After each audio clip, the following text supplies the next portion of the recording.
विश्व सर्वधर्म सम्मेलन जो कि भैणीसाही में करवाया गया आज, उसके दौरान जो भी आज बाबा जी की फुटेज हैं वो सारी आपको इस वीडियो में देखने को मिल जाएंगी।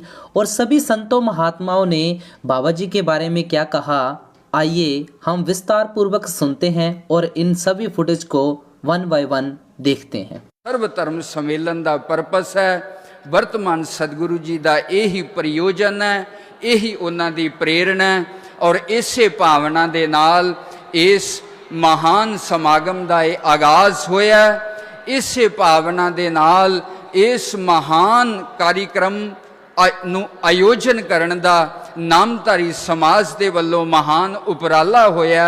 उस परम पिता परमात्मा के चरणों दे विच ये प्रार्थना है, उस परम पिता परमात्मा के चरणों दे विच ये हथ जोड़ के बेनती है संपूर्ण मानवता के वल्लों, जेड़े इत्थे मौजूद ने केवल उन्हां वल्लों ही नहीं, विश्व के कोने कोने दे अंदर जो भी मनुख है, विश्व के कोने दे अंदर जो भी पशु पंछी प्राणी जीव है, सब दे वास्ते उस परम पिता परमात्मा के चरणों च प्रार्थना है। परमात्मा, असी इस सम्मेलन के रूप च जो एक छोटा जिहा उपराला ते प्रयास करते हैं पे, वो साडा सफल होवे। संपूर्ण मानवता के अंदर प्यार, भ्रातरी भाव, सरबत दे भले दी कामना, असी सब दे सुख नाल सुखी हो जाइए, सब दे दुख दे नाल असी दुखी हो जाइए। साडे अंदर इहो जी भावना उपजे और संपूर्ण विश्व दे अंदर ये राग द्वेष नफरत दी जो अग लगी है वो शांत होवे। सबनू प्यार ते अपनापन बख्शो। इसे प्रार्थना दे नाल, इसे कामना दे नाल दास अपनी वाणी नू सतगुरु जी के चरणों च समर्पित करदा होया अखीर च फिर गुरा एक देह बुझाई, सबना जिया का एक दाता, सो मैं विसर ना जाई। इस उपदेश नू गुरु नानक पातशाह दा सर्ब सांझा उपदेश, सारे जियां दा वो दाता एक है, सब दा पालनहार वो एक है। भगवान श्री कृष्ण कहते ने, अर्जुन सर्वस्य चाहम रिद्धि सन्निविष्टो। अर्जुन, लोग मैनू दूर सोचते ने, पर मैं सब तो नज़दीक उहदे हिरदे च बैठा, सब दा हितैषी मैं आ। अंतरयामी रूप च सब दे अंदर मैं विराजमान आ। पर दुख की गल है, व्यक्ति दूर दूर तक ते देखदा है, पर सब दा साझा परमात्मा जो सब दे हिरदियां च बैठा है वो नहीं दिखदा। सानू दूसरियां दे कपड़े दिखते ने, सानू दूसरियां दे रंग दिखते ने, सानू दूसरियां दी जात दिखती है, सानू दूसरियां दा धर्म ते मजहब दिखता है, पर सब दे हिरदियां च बैठा जो एक परमात्मा है वो सानू नहीं दिखदा।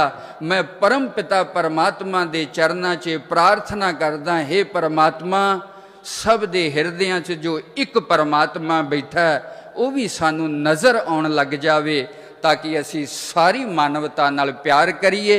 यही सतगुरां दे चरनां च प्रार्थना करदा होया, सर्वे भवन्तु सुखिना, सर्वे सन्तु निरामया, सर्वे भद्राणि पश्यन्तु, मां कश्चित् दुर्भाग् भवेत्। ओम शांति शांति शांति। सत श्री अकाल।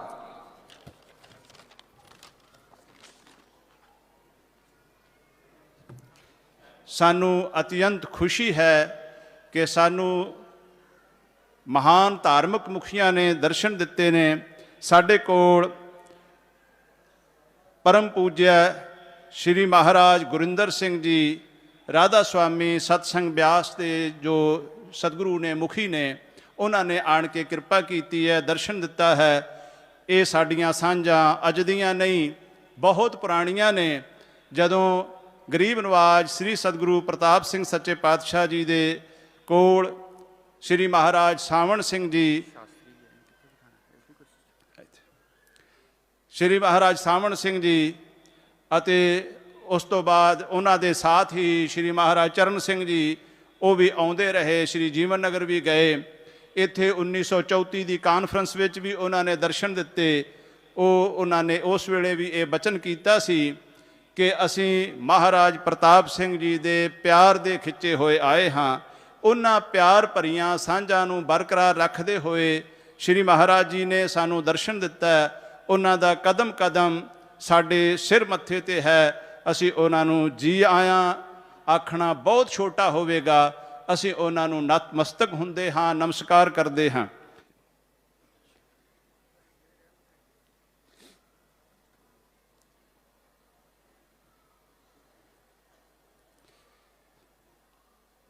बुद्ध मत तो आए हुए महापुरख जे श्री फंतोख जी उन्हां दा स्वागत किया जा रहा है।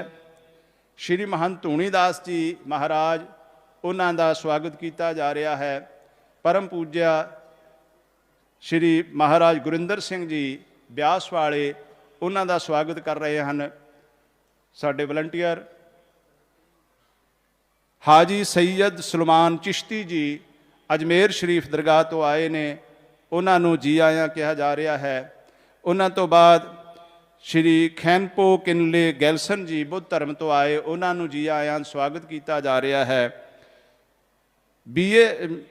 BAPS तो मुनि वत्सल दास स्वामी जी अते उन्होंने दे नाल एक होर स्वामी जी आए ने, उन्होंने जी आया कह रहे हैं साडे साथी वलंटियर। आज इस पवित्र भूमि पर इस संतों की भूमि पर सतगुरुओं के देश के ज़मीन पर हम लोग सब एकत्रित हुए हैं। बहुत बड़ी दिन है, बहुत सौभाग्य की बात है। तो यहाँ पे हमारे विराजमान महाराज वो गुरविंदर सिंह जी हैं, हरीशद सलमान चस्से जी हैं और सभी यहाँ पे विराजमान आचार्य गणों को मैं शत शत प्रणाम। और आज की यहाँ में भागीदारी यहाँ पे सम्मिलित हुए हैं, सबको मैं नमस्कार और अभिनंदन करता हूँ। तमाम जितने भी धर्मगुरु यहाँ पे मौजूद हैं, उनके साथ साथ राधा स्वामी सत्संग व्यास से हुजूर बाबा जी हुजूर यहाँ पे मौजूद हैं। ये वो शख्सियात हैं आप सबके सामने, हम सबके साथ, जिनको देखना ही उस रब का जिक्र याद दिलाता है।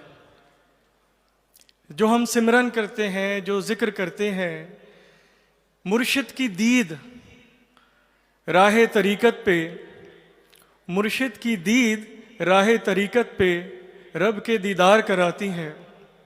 बाबा फरीद सरकार का जिक्र हुआ। बाबा फरीद सरकार को जब तमाम ख्वाजगान चिश्त बाबा कुतुबुद्दीन बख्तियार काकी की तरफ से जिम्मेदारियां मिली, रूहानियत मिली, आपने इस पंजाब खित्ते में बड़ी खिदमत करी। आगे चल के हुजूर बाबा गुरु नानक सरकार ने आपकी जो बानी थी उसको गुरु ग्रंथ साहिब में दर्ज किया। आज पूरी दुनिया में जब गुरु ग्रंथ साहिब का जिक्र होता है, शब्द कीर्तन होते हैं, तो वो बानियाँ दोहराई जाती हैं जिन्हें तमाम गुरुओं ने, बुजुर्गान दीनों ने जो महसूस करा, जो तजल्लियात उन पे उतारी गईं, उनको अपने अल्फाजों से जन जन के दिलों में, रूह में पहुंचाया, रूह की गिज़ा बनी। बारगाह गरीब नवाज अजमेर शरीफ का जो पैगाम 800 साल, 8 सदियों से बुनियाद ये पैगाम रहा कि मोहब्बत सबसे और नफ़रत किसी से नहीं। अगर बंदे को उस रब की कुर्बत हासिल करनी है, if you want to be close to the creator, जो ख्वाजा साहब ने तालीमात में बताया कि सिर्फ 2 ही एंटिटीज़ हैं, there is no third division. एक है खालिक और दूसरा है मखलूक। मखलूक is creation, along with the human beings, all part of creation, environment, nature, trees, plants, और सारे गुरुजनों से जो हमें हिदायतें मिली हैं कि सबकी सेवा में अपनी ज़िंदगी का गुजर बसर करें। तो ख्वाजा साहब ने फरमाया, गरीब नवाज ने, कि इंसान को उस रब की कुर्बत हासिल करनी है तो अपनी ज़िंदगी में, अपनी सिफ़ात में, अपने अखलाक में, अपनी बातचीत में, अपने किरदार में कुदरत की 3 सिफ़ात को उतार ले। वो 3 सिफ़ात क्या?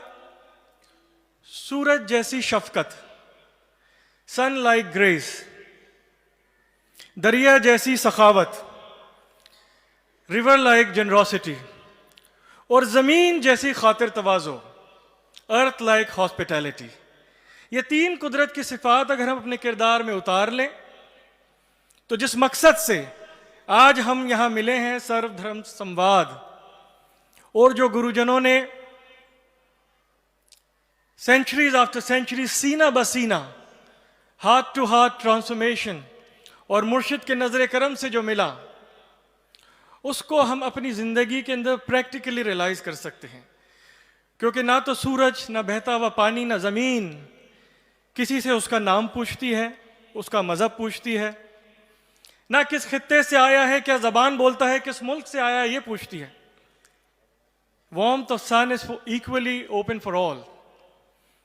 A running water from any river or well, it is open for all.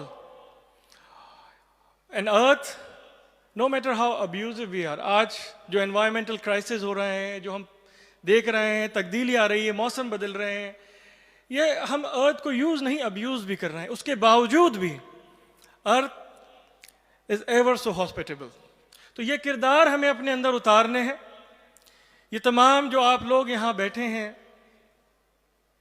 जो मुर्शिद के नज़र करम से जो आपको तरबियतें मिल रही हैं, कल जिस वक्त से हम चंडीगढ़ एयरपोर्ट पे लैंड हुए, तमाम जो नामदारी भाई और बुज़ुर्ग जो हमें लेने आए,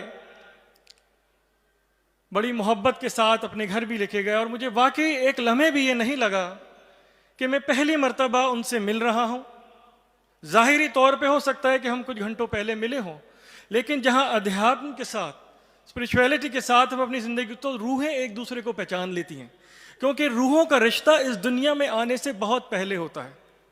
उसी रिश्ते को सामने रखते हुए अगर हम आगे बढ़ते हैं, एक अंधी भागदौड़, दुनिया की एक अंधी भागदौड़ का हिस्सा नहीं बनते हैं, ऐसी मजलिसों में, ऐसी गैदरिंग में जहाँ पे बिना कुछ कहे भी बहुत कुछ मिल जाता है, खामोशी से भी वो तरबियत होती है।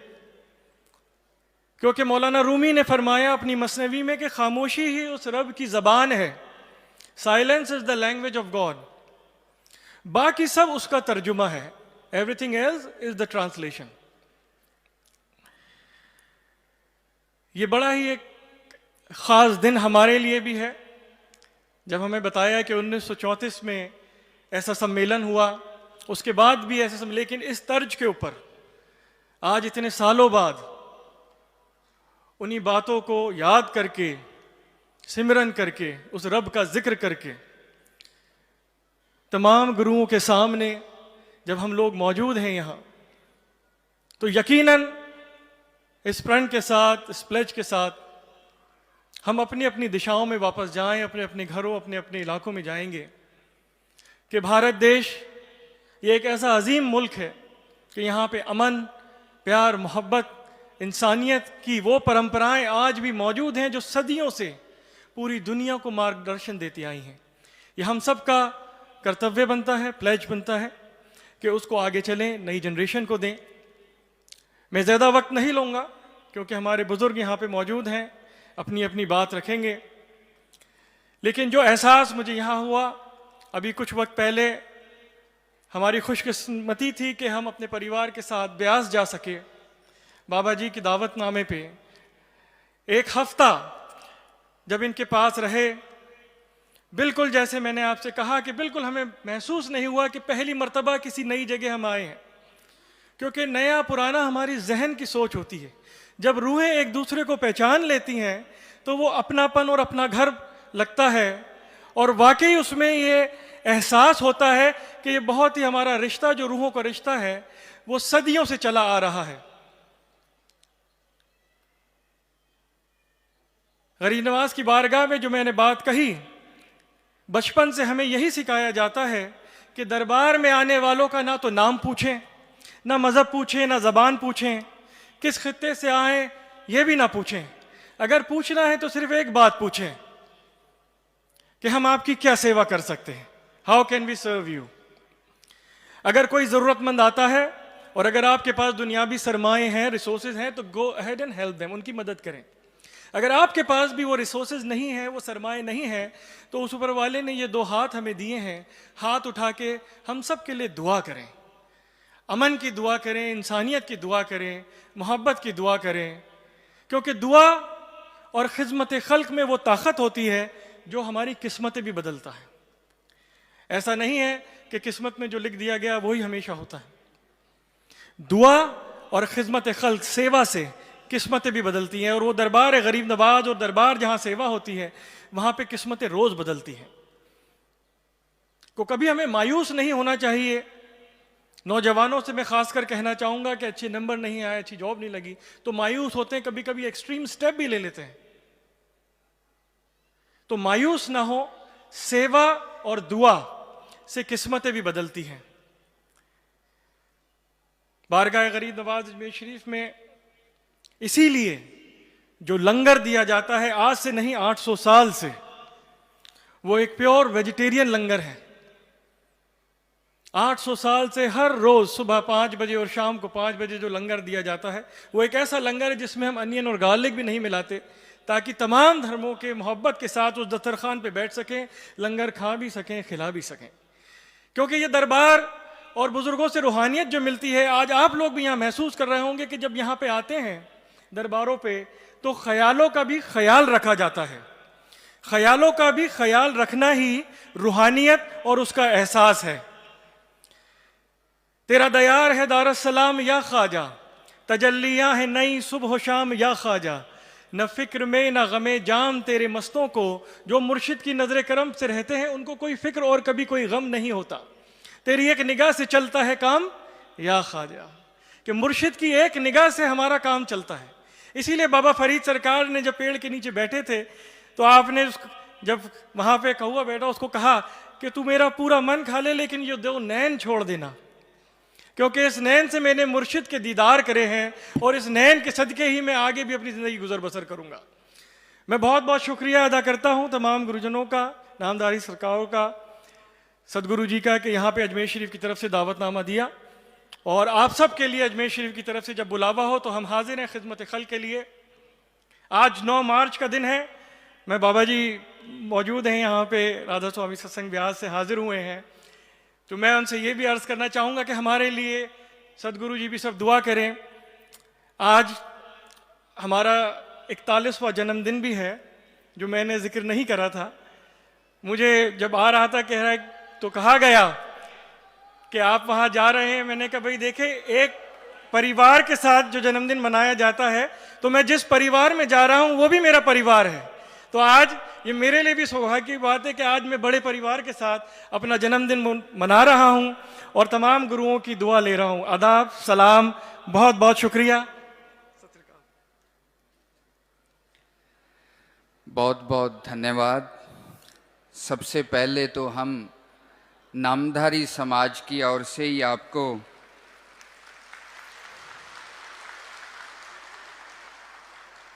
नामधारी समाज की ओर से आपको जन्मदिन की बहुत शुभकामनाएं देते हैं और परमात्मा से ये प्रार्थना करते हैं आप दीर्घायु हों, स्वस्थ हों और इसी तरह समाज की सेवा करते रहें।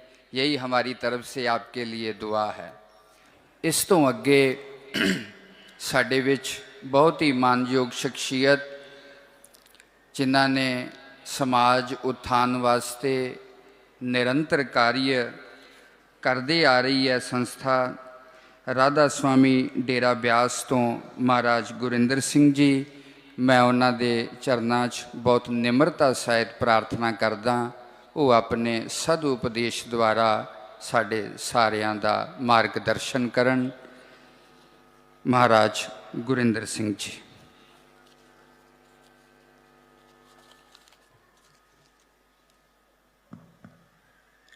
आप जी अगे बेनती है, हुणे हाजी साहब ने शेख फरीद की चर्चा की सी,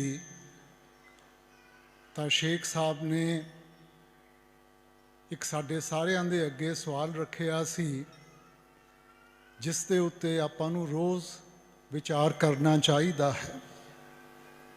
आपने फरमाया सी, चार गवाया हंड के चार गवाया सम, लेखा रब मंगेसिया तू आयो केड़े कम।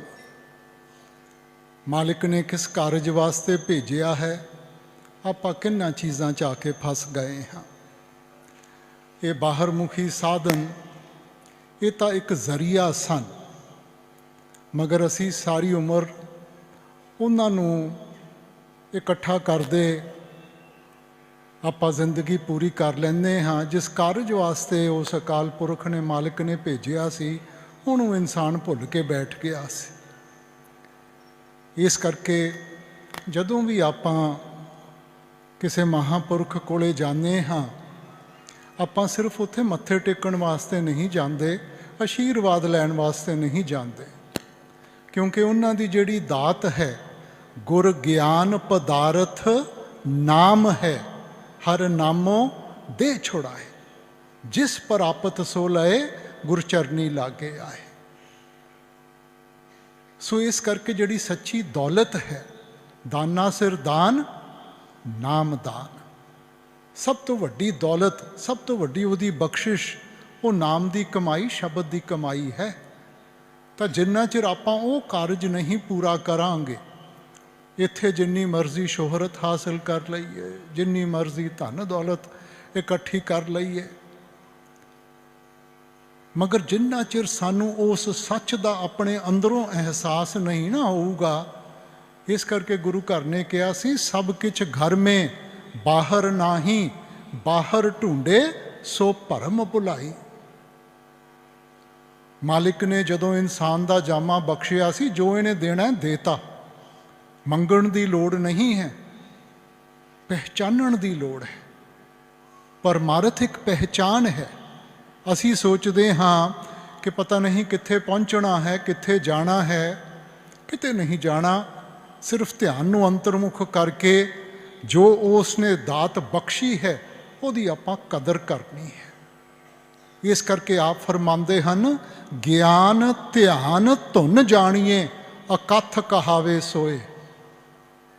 वो धुन, वो नाम, वो शब्द, ये ठीक है कि जिमें आपां मालिक नूं याद करदे करदे आपां उहदे अलग अलग लफ्ज़ां दे जरिए उहनूं याद कीता है, उस तरह इस ताकत नूं भी मनदे सारे मज़हब हन, मगर बयान अलग अलग लफ्ज़ां दे नाल कीता है। शब्द नूं वेदां शास्त्रां ने नाद कह के बयान कर दिता। मुसलमान भाई साहबान उन्होंने कलमा कह देंदे हन, ईसाई धर्म विच उन्होंने वर्ड लोगोस कह दिता, और चाइनीज़ उन्होंने टाओ कह देंदे हन। ताकत इक्को ही है। और जिन्ना चिर आपां उस क्रिएटिव पावर, उस ताकत दे नाल आपां अपने आप नूं नहीं जोड़ांगे, होर कोई युगती नहीं है जिहदे नाल सानू मुक्ति मिल सके। शब्द कर्म की रेख कटाए, शब्द शब्द से जाई मिलाए। वो ताकत सिर्फ उस शब्द विच है, होर किसी चीज़ विच नहीं है। आपां पढ़दे हाँ, मूत पलीती कपड़ होवे, कोई कपड़ा गंदा हो जाता है, आपां पानी और साबन दे नाल उहनूं धो सकते हाँ, मगर जिहड़ी साडी अंदरली मैल है, वो सिर्फ पानी और साबन दे नाल नहीं साफ होने लगी। इस करके आपने समझाया सी, वो धोपे नामे के रंग। जिन्ना चिर असी अपने आप नूं उस नाम, उस शब्द दे रंग विच नहीं रंगांगे, इंसान कमज़ोर है, ये नहीं निभा सकता। शरीर विच ये ताकत नहीं है कि ये सारा कुछ निभा सके। ये तो जिन्ना चिर उहदी उस अकाल पुरख दी, उस खुदा दी, उस मालिक दी बख्शिश ना होवे, इंसान इस लायक नहीं है। असी तो अपनी छोटी जी भगती दे जरिए सिर्फ अपने आप नूं तैयारी विच लगा सकते हाँ, मिलूगा उहदी बख्शिश दे नाल मिलूगा, उहदी किरपा दे नाल मिलूगा। ਇਸ ਕਰਕੇ ਆਪਾਂ ਤਾਂ ਉਹਦੇ ਭਾਣੇ ਵਿੱਚ ਰਹਿਣਾ ਹੈ, ਉਹਦੇ ਹੁਕਮ ਵਿੱਚ ਰਹਿਣਾ ਹੈ, ਉਹਦੀ ਰਜ਼ਾ ਵਿੱਚ ਰਹਿਣਾ ਹੈ। ਹੁਕਮ ਮੰਨੀਏ ਪਾਈਏ।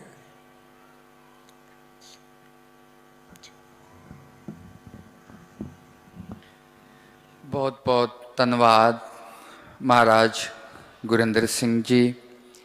ਬਹੁਤ ਹੀ ਭਾਵਨਾ ਦੇ ਨਾਲ ਔਰ ਸਾਡੇ ਵਾਸਤੇ ਬਹੁਤ ਹੀ ਪ੍ਰੇਰਣਾਤਮਕ ਸ਼ਬਦਾਂ ਦਾ ਮਹਾਰਾਜ ਜੀ ਨੇ ਪ੍ਰਯੋਗ ਕੀਤਾ, ਦਿਲ ਤੱਕ ਉਤਰੇ ਨੇ। ਉਸ ਪਰਮਾਤਮਾ ਦੀ, ਉਹਦੇ ਸ਼ਬਦ ਦੀ, ਉਹਦੀ ਕਿਰਪਾ ਤੇ ਭਾਣੇ ਦੀ ਗੱਲ ਕੀਤੀ ਹੈ। ਬਹੁਤ ਬਹੁਤ ਧੰਨਵਾਦ। ਹੁਣ ਪੂज्य ਸਤਿਗੁਰੂ ਜੀ ਕਿਰਪਾ ਕਰਨਗੇ। ਆਪ ਥੋੜੀ ਦੇਰ ਤੱਕ ਹੋਰ ਸਾਰੀ ਸਾਧ ਸੰਗਤ ਦੇ ਚਰਨਾਂ 'ਚ ਬੇਨਤੀ ਹੈ, ਸ਼ਾਂਤੀ ਦੇ ਨਾਲ 5-7 ਮਿੰਟ ਇਸੇ ਤਰ੍ਹਾਂ ਹੀ ਹੋਰ ਬੈਠੇ ਰਹੋ। ਹੁਣ ਸਤਿਗੁਰੂ ਜੀ ਆਪਣਾ ਪਾਵਨ ਪਵਿੱਤਰ ਉਪਦੇਸ਼। ਸਤਿਕਾਰਯੋਗ ਮਹਾਰਾਜ ਗੁਰਿੰਦਰ ਸਿੰਘ ਜੀ, ਮੈਂ ਤੁਹਾਡਾ ਬਹੁਤ ਧੰਨਵਾਦੀ ਹਾਂ। ਤੁਸੀਂ ਸਾਡੀ ਬੇਨਤੀ ਮੰਨ ਕੇ ਦਰਸ਼ਨ ਦਿੱਤੇ ਤੇ ਸਾਡੇ ਨਾਲ ਇਹ ਗਿਆਨ ਦੇ ਸ਼ਬਦ ਸਾਂਝੇ ਕੀਤੇ। ਸੈਯਦ ਸਲਮਾਨ ਚਿਸ਼ਤੀ ਜੀ ਗਰੀਬ ਨਵਾਜ ਦਰਗਾਹ ਤੋਂ ਆਏ ਹੋਏ ਨੇ। ਸਵਾਮੀ ਨਾਰਾਇਣ ਜਿਨ੍ਹਾਂ ਨਾਲ ਸਾਡੇ ਬਹੁਤ ਪੁਰਾਣੇ ਸੰਬੰਧ ਨੇ। ਮਹਾਤਮਾ ਬੁੱਧ ਦੇ ਡਿਸਾਈਪਲ ਆਏ ਹੋਏ ਨੇ। ਉਦਾਸੀ ਸੰਸਥਾ ਤੋਂ ਆਏ ਹੋਏ ਨੇ। ਸਾਡੇ ਸੰਤ ਸਤਨਾਮ ਸਿੰਘ ਜੀ, ਨਿਹੰਗ ਸਿੰਘ ਆਏ ਹੋਏ ਨੇ। ਮੈਂ ਤੁਹਾਡੇ ਸਾਰਿਆਂ ਦਾ ਬਹੁਤ ਬਹੁਤ ਧੰਨਵਾਦੀ ਹਾਂ। ਤੁਸੀਂ ਸਾਡੀ ਬੇਨਤੀ ਮੰਨ ਕੇ ਇੱਥੇ ਦਰਸ਼ਨ ਦਿੱਤੇ ਨੇ। ਬਹੁਤ ਬਹੁਤ ਧੰਨਵਾਦ। 2 ਮਿੰਟ ਲਈ ਬੇਨਤੀ ਹੈ ਕਿ ਇਸੇ ਤਰ੍ਹਾਂ ਹੀ ਬੈਠੇ ਰਹੋ, ਕਿਉਂਕਿ ਨਾਮਧਾਰੀ ਦਰਬਾਰ ਵੱਲੋਂ ਆਈਆਂ ਸ਼ਖਸੀਅਤਾਂ ਦਾ ਸਨਮਾਨਿਤ ਕਰਨਾ ਹੈ। ਮਹਾਰਾਜ ਜੀ ਨੂੰ ਬੇਨਤੀ ਹੈ ਕਿ ਮਹਾਰਾਜ ਜੀ ਦਾ ਸਨਮਾਨ ਕਰ ਰਹੇ ਨੇ ਸੰਤ ਨਿਸ਼ਾਨ ਸਿੰਘ ਜੀ ਔਰ ਪੰਡਿਤ ਯਾਦਵਿੰਦਰ ਜੀ, ਔਰ ਇਸੇ ਤਰ੍ਹਾਂ ਸਾਰੀਆਂ ਸ਼ਖਸੀਅਤਾਂ ਦਾ ਸਨਮਾਨ ਕੀਤਾ ਜਾ ਰਿਹਾ ਹੈ। ਮੈਂ ਬੇਨਤੀ ਕਰਾਂਗਾ ਕਿ ਸਾਰੀ ਸੰਗਤ ਇਸੇ ਤਰ੍ਹਾਂ ਹੀ ਬੈਠੀ ਰਹੇ। ਬਹੁਤ ਬਹੁਤ ਧੰਨਵਾਦ।